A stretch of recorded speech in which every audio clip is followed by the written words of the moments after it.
مرد ہو تو شادی کرو، دوسری، تیسری اور چوتھی۔ یہ کون کہہ رہا ہے؟ یہ ایک عرب ملک کی مسلمان خواتین ہیں جو احتجاج کر رہی ہیں کہ مسلمان مرد کو دوسری، تیسری اور چوتھی شادی کرنی چاہیے۔ کیا ان خواتین کا یہ احتجاج درست اور حق پر ہے؟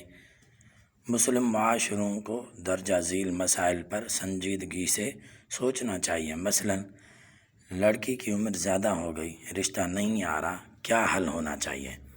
ایک خاتون کے خاوند کی موت واقع ہو گئی، اب کیا وہ ساری عمر بغیر دوسری شادی کے گزارا کرے گی؟